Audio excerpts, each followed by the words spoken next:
Assalamualaikum warahmatullahi wabarakatuh. Dengan saya Faridatul Husna.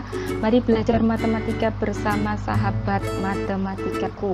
Masih tentang statistika. Pada teknik penyajian data kita sudah belajar tentang tabel distribusi frekuensi. Kali ini kita akan belajar tentang histogram, poligon, frekuensi, dan oktave.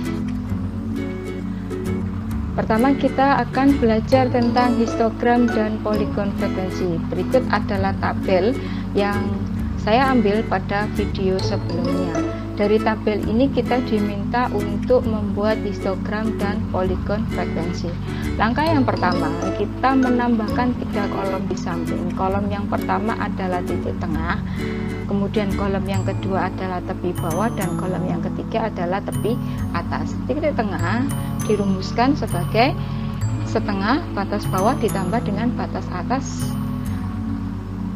Maka kita dapatkan untuk kelas pertama berarti 51 ditambah 55, 106 kalikan setengah berarti 53, atau kita dapatkan 51, 52, 53, 54, 55, maka titik tengahnya adalah 53. Berikutnya berarti 58, 63, 68, 73, dan 78.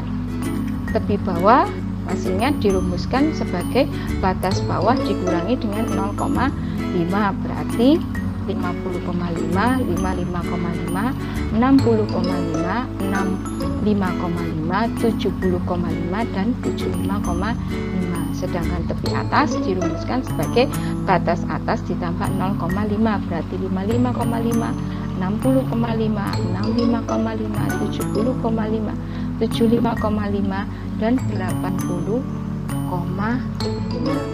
Kalau kita lihat di sini, tepi atas kelas pertama akan sama dengan tepi bawah kelas kedua, dan seterusnya. Kita gambarkan histogramnya. Untuk sumbu mendatar di sini menyatakan nilainya, sedangkan vertikalnya menyatakan frekuensi. Kita lihat frekuensinya di sini. Ya, saya membuat intervalnya 222.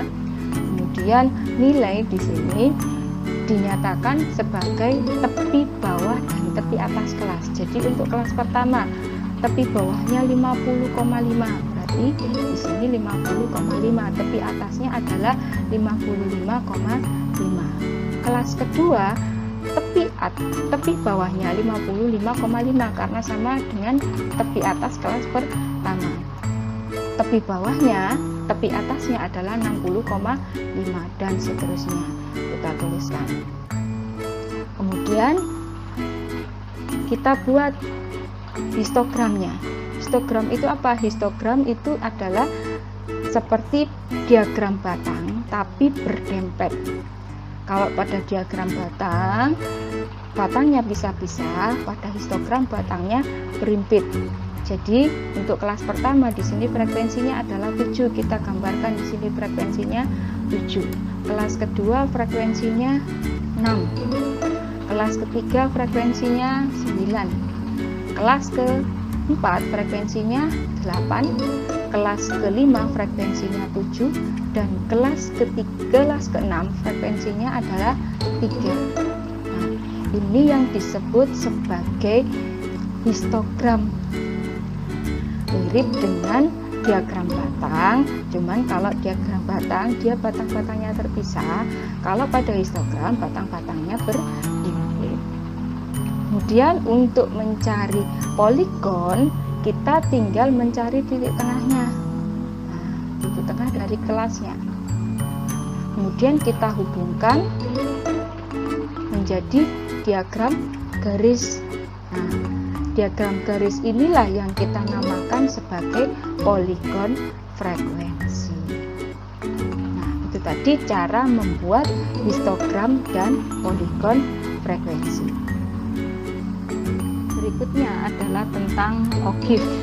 Oktave ini ada 2. Yang pertama adalah oktave positif, yang kedua adalah oktave negatif. Kita bahas dulu oktave positif, masih dengan tabel yang sama. Kita akan membuat grafik oktave positifnya.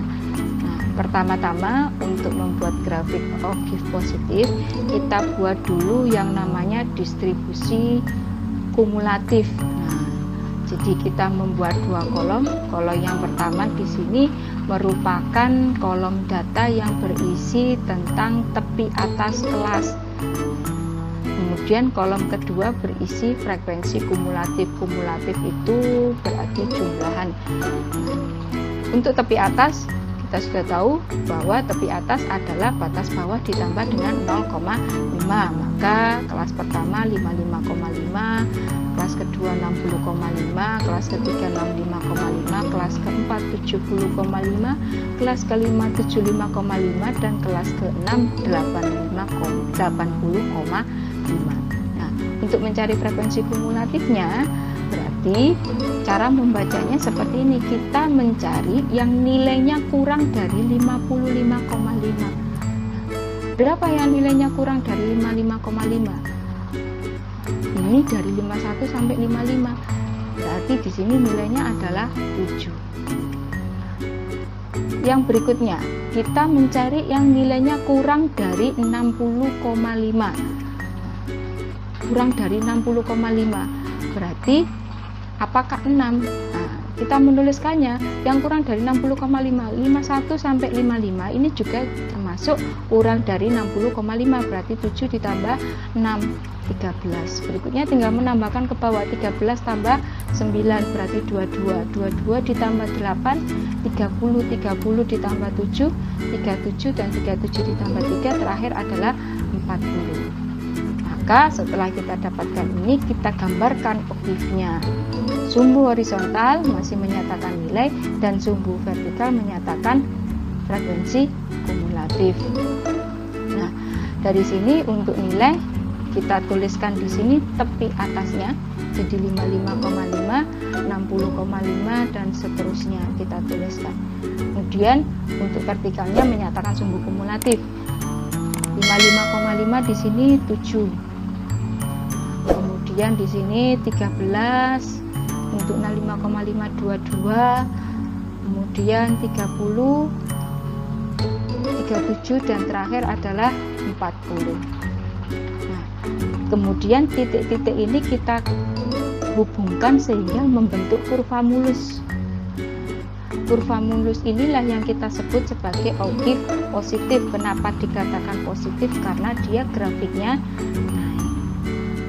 Nah, ini tadi cara menggambarkan OGIF positif.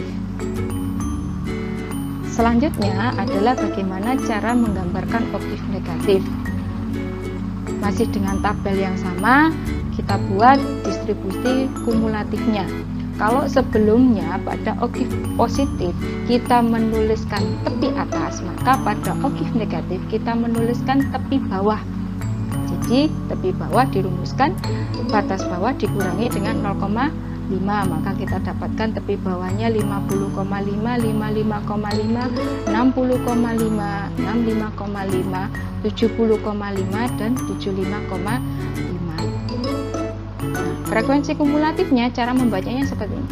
Yang nilainya lebih dari 50,5 berarti apakah 7? Ya semuanya ini. Dari 51 sampai 80 ini nilainya jelas lebih dari 50,5. Ada berapa? Totalnya di sini ada 40. Maka di sini kita tuliskan 40. Nah, yang kedua lebih dari 55,5 berarti kita mulai dari sini. Nah, kalau kita mulai dari sini kita hitung berapa? Ya berarti totalnya di sini 40 dikurangi dengan 7 berarti 33.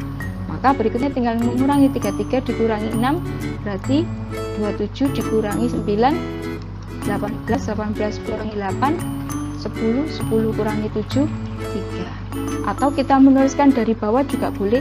3 tambah 7 10, 10 ditambah 8 18, 18 ditambah 9 27, 27 tambah 6 33, dan 33 tambah 7 40.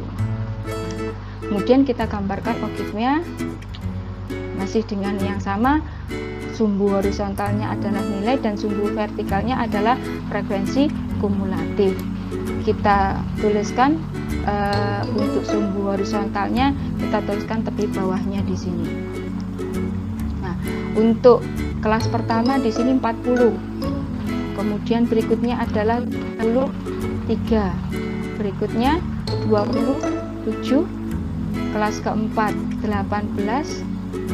Kelima di sini 10 dan terakhir adalah 3. Nah, kita hubungkan sehingga membentuk kurva mulus.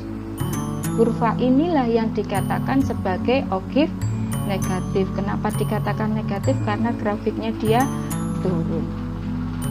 Itu tadi cara menggambarkan atau menyatakan dalam histogram poligon dan ogive. Assalamualaikum warahmatullahi wabarakatuh.